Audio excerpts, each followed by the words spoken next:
Hey everyone, thank you so much for tuning in today. My name is Randy Ahmad, and in this video, I want to talk to you, Mr. or Mrs. Homeowner, on how it is that you're able to sell your home for the most amount of money in the least and shortest amount of time possible without the help of a real estate agent. That's right, without the help of a real estate agent. I'm going to talk about all the strategies, all the techniques that you're going to be able to utilize that many other real estate agents won't tell you. In fact, these are going to be the strategies that I specifically use to market and sell a home, again, to enable to sell the home for the most amount of money and in the shortest time possible. Now, if you don't want to watch the entire video, I left timestamps for each chapter that I discuss, so you're able to just kind of skip through and watch the important parts that matter to you. Okay, so the first thing that you want to do, and this may sound like a cliche, but you really have to ask yourself why it is that you want to sell your home. What is the motivation behind you wanting to sell your home? Because it is a time-consuming process. It can be difficult, and in some cases it can be costly. So you really have to get clear about why it is that you want to sell your home.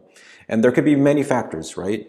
It could be that you have a job relocation coming up. It could be that the home is too big. Kids have moved out, you want to downsize. Or your family is getting larger and you need a larger home. It could be that you just want to cash out some equity and you're just ready to go and put your home on the market and go for it. Regardless of what the reason is, just know that it's going to require time, effort, and dedication. Okay, the second part of the selling process here is to figure out what's the best time you want to sell and put your home on the market. I understand that sometimes circumstances dictate when it is that you have to go and sell your home. Barring that though, here in the Tampa market specifically, you're going to see that I'm showing you here on the chart that closings are strongest and activity is heavy during the months of May and June. Now, mind you, that the activities that you see here on this graph are closings. Okay, so that means homes have to have been on the market prior to that. So you may want to consider putting your home on the market in March or even April in order for your home to close in May or June. So just kind of keep that in mind. Okay, so number 3 on the list, you honestly want to consider hiring and using an attorney during the process. Real estate agents are not attorneys, and we cannot interpret contracts in any way, shape, or form. That can get us into a lot of trouble and puts us in a position of interpreting law, which that should only be left to attorneys. In any rate, hiring an attorney it's highly advisable, even if you are working with a real estate agent. They're going to help you navigate the legal paperwork, make sure that you're compliant with local regulations, and overall it just gives you that peace of mind that you're going to want during the process. Because like I said earlier, it can be a stressful proposition putting your home on the market. So on the subject of legal paperwork, and number 4 on the list, you want to prepare the required legal disclosures and paperwork that are required of you when you go ahead and put your home on the market, and what you're required to disclose to the potential buyer. So for example, if you live in an HOA community, you're going to require to fill out an HOA disclosure. If you own a home that was built prior to 1978, you're going to need to fill out the lead-based paint disclosure as well. Now, there is one disclosure it's mandated by the state of Florida that you need to fill out, and that is the seller's property disclosure. And what that is you as a seller are required to disclose any known facts about the home that are not readily observable by the buyer that may adversely affect the value of the property. So definitely something high on the list is a seller's property disclosure. Okay, number 5 on the list here is, and this is going to be a little bit fun, is going to research your home's market value. So one thing that I do want to caution you about is when you come up with a number to set on the price of your home, do the best you can and I know it's tough, but you want to remove and detach yourself personally of the home. You want to be very objective, because at the end of the day, it's going to be the buyers who determine what your home is worth.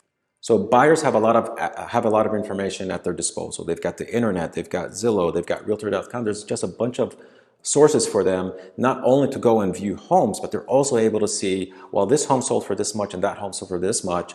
Why is your home for this amount of money?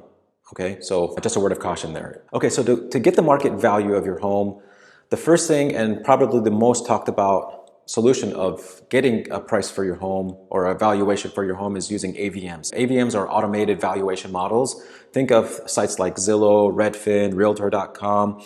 You know, the little bar that you see in the very top of the webpage where it says enter your home address and we'll send you what your home could sell for. That's an automated valuation model. Next on the list is you want to request a CMA from a real estate agent. CMA stands for a comparative market analysis, and it provides in-depth analysis of recent sales, current listings, expired listings, pendings, market trends, and it's designed to give you a more accurate estimate of what your home could sell for.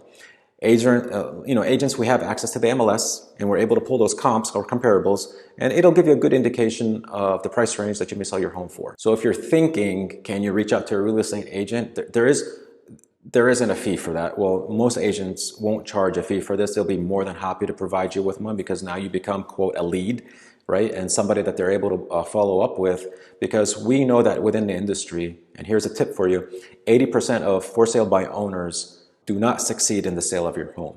So that's a statistic and number that you can just search it up and see for yourself. But you know, if you do end up getting calls from agents, just be courteous and kind. Just say, listen, I'm trying to sell my home on my own. And if I don't, you'll be one of the first people that I reach out to interview for the job. Okay, now the third option is to get an appraisal. And this is something that's highly recommended, especially if you're going the for sale by owner route. Appraisers are going to walk your home. They're going to analyze market trends. They're going to review comps. They're going to assess specific details of your home. And they're going to give you an estimated value. Now, the value that they give you is impartial and unbiased. Okay, they're going to take certain things into consideration: the state of your home, any improvements that you've done, like remodeling, market conditions, and that sort of thing. So, and it's just a good way to help you steer away from pricing your home very high or very low. Okay, number 6 on the list is setting a competitive listing price. Now, please, put a bold, underline everything under the words competitive listing price, competitive specifically. Now that you've got a good idea of what you're going to want to price your home, like I said earlier, you want to resist the temptation as much as possible to price it higher than what the market is telling you. I know what you're thinking. You want to price it a little bit higher so you leave a little bit room for negotiation. Just remember that if you decide to do that, you're going to limit the number of eyeballs that you get on your property, and then eventually the number of foot traffic that you get inside your home. That's going to increase the probability of your home staying stale on the market, accumulating days on market, which gets people and buyers, potential buyers, looking at it and saying, what's wrong with this home? Why isn't it sold? That home right down the road sold in this amount of time, a week, 2 weeks, 3 weeks, whatever it is, and your home is now month 3, month 4, month 5 and 6. Now you start to get desperate, and what are you going to start doing? Naturally, you're going to start dropping that price and dropping that price and dropping that price because people are thinking that you're desperate. Now, even worse, and depending on the market timing, you may miss your opportunity to sell your home. Let me give you a quick example. I listed a single family home not too long ago in a very beautiful waterfront community, gated waterfront community. The home itself was well taken care of. Inside, the only issue, honestly, was just the inside of the home. There was nothing, functionally wrong with the home. It's just a little bit dated. Now, why does this matter? Because homes in the neighborhood had upgraded kitchens and bathrooms and that sort of thing. So that's one other thing. Here's another nugget. You want to look at and see what the homes look like in your community, okay? And then compare according to that. Now, I had recommended listing the home between, I think it was 815 and 850, between the low and the high end. So the owner felt that his home was worth a lot more naturally, and so we listed at 915. And here's the timing part: at the end of summer. The listing was priced 7.6% higher than the high end of what the market was telling us. Although I advised otherwise, I represent the seller, so I was obligated to act accordingly. Now, I still marketed the living mess out of the home, but we still had limited showings, okay, which is a quick indication of a problem. And then, meanwhile, what's happening? Mortgage or interest rates start to go up. And if you look at rates on July 27th of 2023, rates were at 6.81%. And then in October of 2023, rates hiked to 7.79%. Needless to say, I had a few discussions with the owners, and we made price adjustments along the way. Long story short, It wasn't until we priced it at around 800, so a little over 2 months later, that we finally get it sold. Now, ultimately, setting a listing price that is realistic and appealing. When you do that, you're going to increase the likelihood of a faster sale, and then one that is much, much closer to your initial asking price. So keep that in mind. So number 7 on the list, and this is something that's very near and dear to me being in the marketing profession for very many years. When you assume the role of selling your home as a for sale by owner, your job right now is to become a marketer. You're going to switch hats and remove the owner and become a marketer. And now your job is to sell the home without the realtor and maximize exposure of your listing in the shortest time possible. You want to having a solid marketing plan is very, very important, and it's very crucial so that you're able to attract buyers and even their agents. Now, it's important that you want to highlight the features of the home, the advantages of those features of your property, because you want to increase the visibility and appeal in the market. Now, to do that, this section is going to be dedicated, so pay very close attention in this section on how to sell your home by owner and how you're going to be able to effectively promote your property so that you're able to reach potential buyers. Okay, so everything up until we get to number 8, everything here is going to be a subsection of number 7. So the first thing that you want to do under the marketing section is you want to prepare your home for sale. To do that, you're going to need to tackle on a few tasks. You're going to have a laundry list of things to do. And the one thing that you're going to hear many of the great agents out there is deep clean. You want to get into the crevices. You want to make sure you look at the air vents, the baseboards. Very important that you deep clean. Don't forget things, don't overlook things like your shutters, window shutters, the baseboards, the window ledges, and that sort of thing. So these are little areas that you want to make sure that you tackle. Next here is you want to make sure that you declutter as much as possible. Declutter, depersonalize. You want to go for a minimalistic approach here. And we're going to get into why in just a second. When you declutter, you create a spacious feel, okay? That's going to appeal to buyers. And then you want to make sure that you're going to stage the home in a way that showcases its potential. Now, when I say stage, you can use soft staging. I don't necessarily mean that you have to hire a professional stager, which may be a great idea, right? It certainly helped me in one of my homes in order to get it sold in under, I think it was 11 days from the point that we started promoting it when it was staged. Nevertheless, you're able to soft stage it. Oh, there is one thing too. Now, as you start to prepare for showings, you want to make sure that you have a plan in place for your pets, all right, so that they don't cause disruptions or even damage or even scare potential buyers from entering your home. Brighten up each room. Lighting is very important, very crucial. Creates a sense of warmth, inviting atmosphere, okay, that people are going to like. Now, what's the first thing that people see when they pull up to your home? Yep, the exterior, right? So you want to spruce up that landscaping. Consider giving the exterior of your home a fresh coat of paint if it needs it. Put a little welcoming doormat, potted plants to boost curb appeal and that sort of thing. I know I was bouncing around a little bit, but in short, you want to focus on cleanliness, decluttering, depersonalization, soft staging. What are you going to do with your pets? Lighting, curb appeal, security.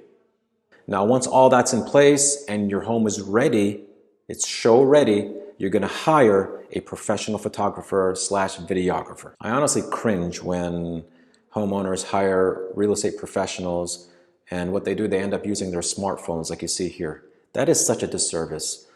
Homeowners will have to talk, you need to talk, if your agent is doing that, you need to have a very serious talk with them and ask them to hire a professional photographer. And if they don't, then you're gonna need to want to discuss other options with them.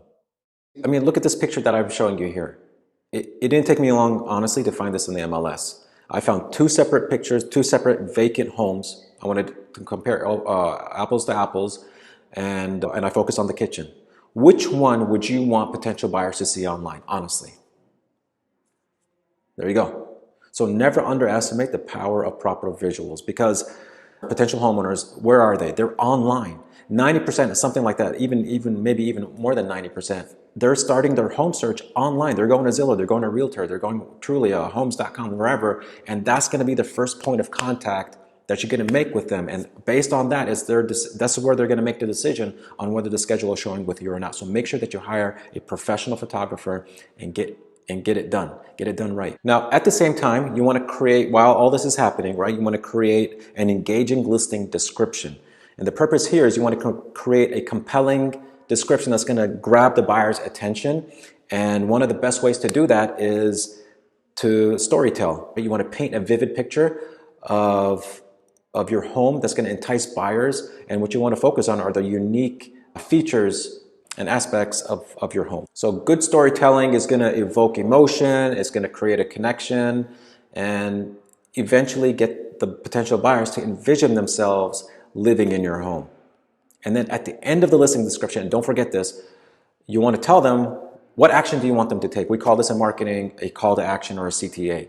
What is it that you want them to do? Do you want them to call you? Do you want them to email you? Do you want them to write a letter? Or whatever it is, put that at the very bottom of the description. We're moving along here, and we're still under the section 7 here of marketing your property. Now, and many agents are not going to tell you this, but this is one thing that you want to do. Yes, we have access to the MLS, but we're no longer exclusive to that. Agents are no longer have exclusive access to the MLS. You have access to the MLS right now. And you want to make sure that you get your you want to get your home listed on certain sites. Here's a list of sites that you want to make sure that you get your homes listed on. So there are a couple of flat fee MLS service providers that are out there. One of them is Houseo.com and the other one is isoldmyhouse.com. Once your home is listed on the MLS, it's automatically going to get syndicated over to certain websites. You just want to make sure that it does get done. But if it doesn't, you want to make sure that your home is listed on Zillow. So now you have all the assets, by the way, to put your home on the MLS. You've got the photos, you've got the videos, you've got the listing description, and you want to make sure that you take all those assets and now you want to promote them online. So we mentioned Zillow, we mentioned Realtor and those sort of things, but there are other sites as well. And by the way, here's a nugget for you. Make sure that you plug in certain keywords when you're selling as a for sale by owner in the description.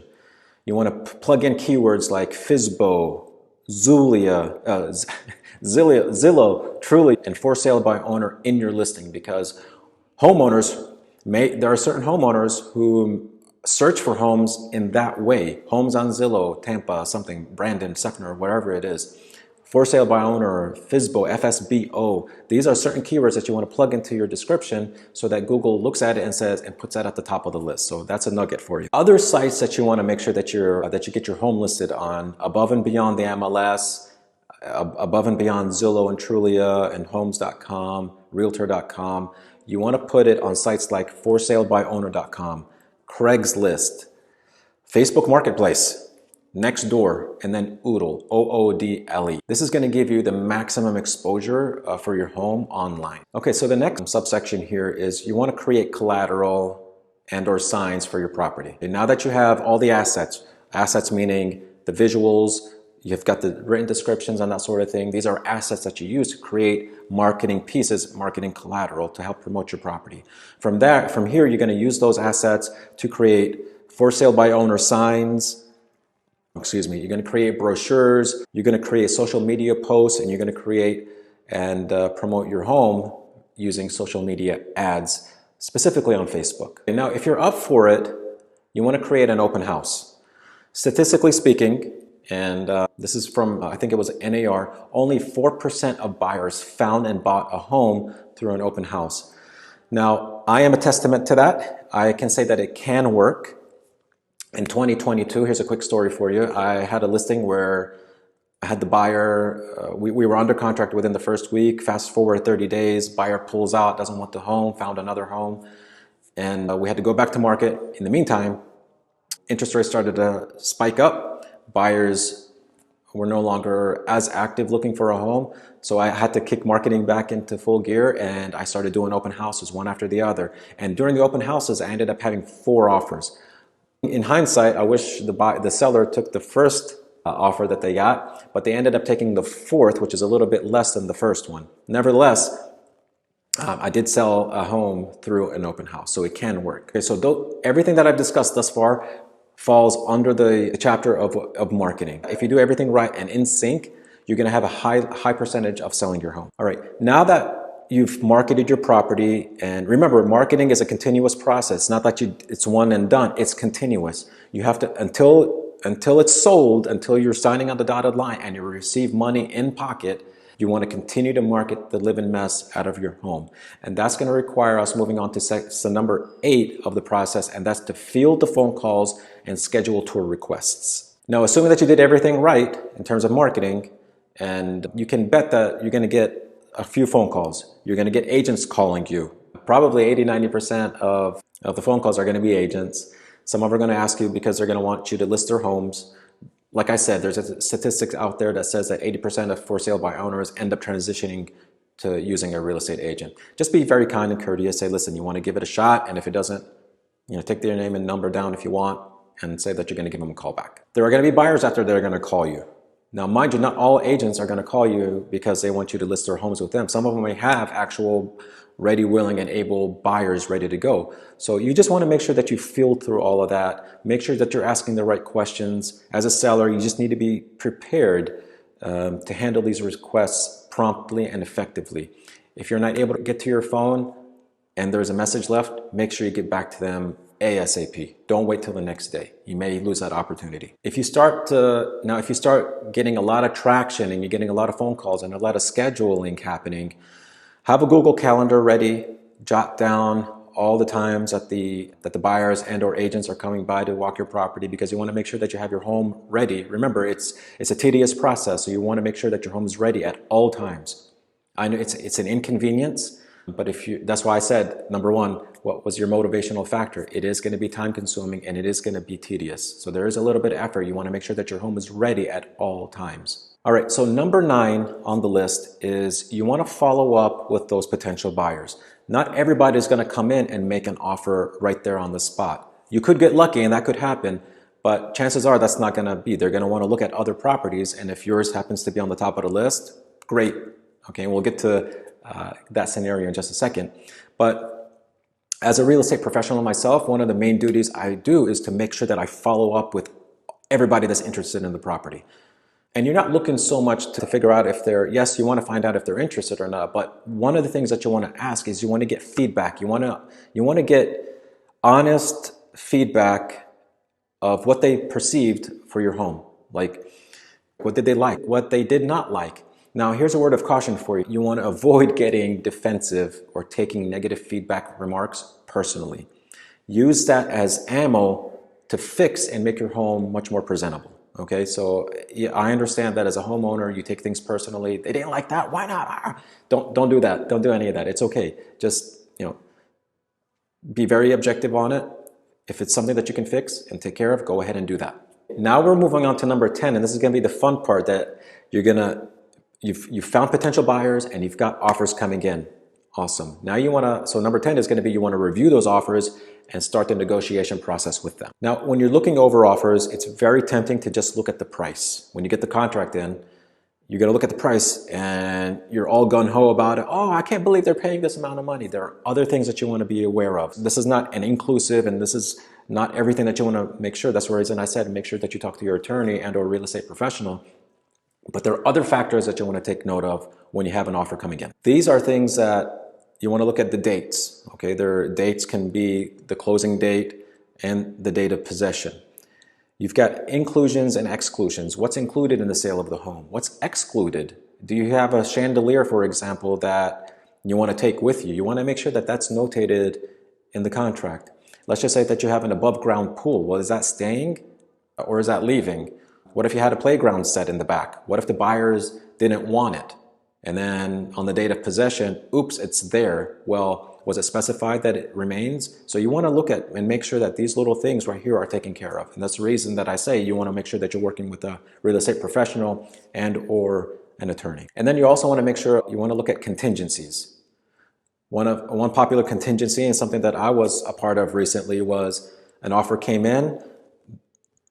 We were okay on many aspects of the contract, but when it came to the contingency, the buyer had a contingency in there of that they had to sell their home first.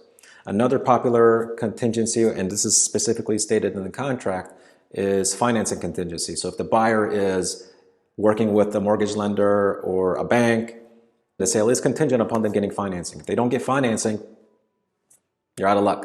Now, something that's very important is that you want to make sure that before you start any sort of negotiation and waste your time, you want to make sure that the buyer is qualified. There are certain questions that you want to ask, and you want to check on you want to make sure, in short, that the probability of closing is very high and it's in your favor. So that's you want to make sure that you want to check out the buyer's financials. Okay, now that you're negotiating with the buyer and or their agent, you generally have three options. And it's either you accept the contract as is, you can decline it, or you can counter the offer.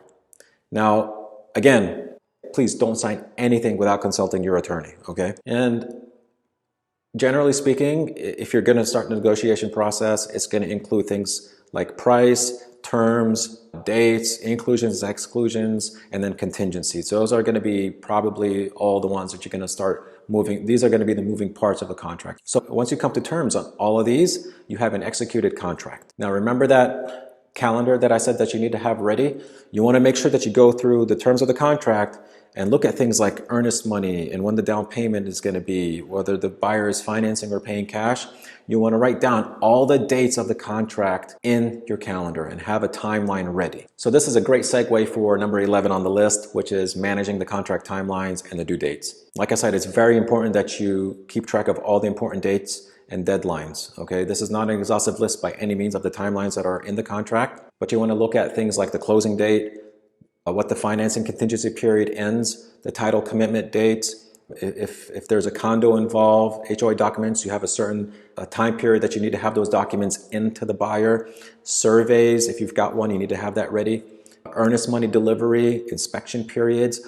All of these timelines, you need to have them on a calendar so that you don't fall behind. You want to make sure that you get to the closing table, okay? And in order to do that successfully, you want to make sure that everybody sticks to the timelines, buyer and seller. Okay, so number 12 on the list is the buyer is generally going to schedule inspections, and inspections is going to include a home inspection, probably wind mitigation, that sort of thing, termite inspection. So you want to make sure that you have those on your calendar as well. And your responsibility in this period is just to ensure that the inspector and agent have access to the property. Now, don't get mad, don't get upset. The inspector's job is to find things that are wrong with the property. It's perfectly normal. Even new construction homes, an inspector will go in and they will find a few things. So don't take it personally. Just remember, there's just going to be points of negotiation moving forward. Which brings us to number 13 on the list, and this is going to be possibly a renegotiation with the buyer's agent or buyer based on the findings of the inspection. Do the best you can to hold your temper. Don't get furious. Just, again, remain objective. Just look at it and just determine, is this something that you're willing to work with? If it's something reasonable that the buyer is asking, if you have a leak in the roof and they're asking to fix it, is that something that you're willing to do? Okay, so once we're all done, we're going to move to number 14 on the list, and this is going to be the happy moment for you as a for sale by owner here in the Tampa area. You're going to be working hopefully with the title company and or real estate agent if they provide those closing services, title services. But just for purposes here, I'm just going to refer to them as title company. So once you're under contract, you're going to be working in tandem with buyers agents, with buyers, with inspectors, with lenders possibly, and the title company, okay? Mortgage lenders if I didn't mention that. But you just need to understand that working closely with the title company or your attorney is very important to delivering a clear title, which is very important for the buyer. Now, very shortly, very briefly, the title company is going to conduct a thorough examination of the property's records, right? To verify that there are no outstanding liens or any other pending issues that could hinder the transfer of clear title to the buyer. They're also going to help facilitate the transfer of funds and documents between all parties involved in the transaction. So there you have it, people. I covered the 14 items that you're going to need to sell your home successfully as a for sale by owner here in the Tampa area. If you've got any questions, please feel free to drop them in the comment section below. If you are looking for a free CMA, feel free to reach out to me. It's no obligation. There's no cost involved. I won't hassle you. You can unsubscribe from my emails at any time. So trust me, I'm very easygoing. No obligation, like I mentioned. But again, please don't forget to hit that like button, hit that thumbs up, subscribe to my channel. It helps me out a lot, and I hope to see you in the next video. Thank you so much for tuning in.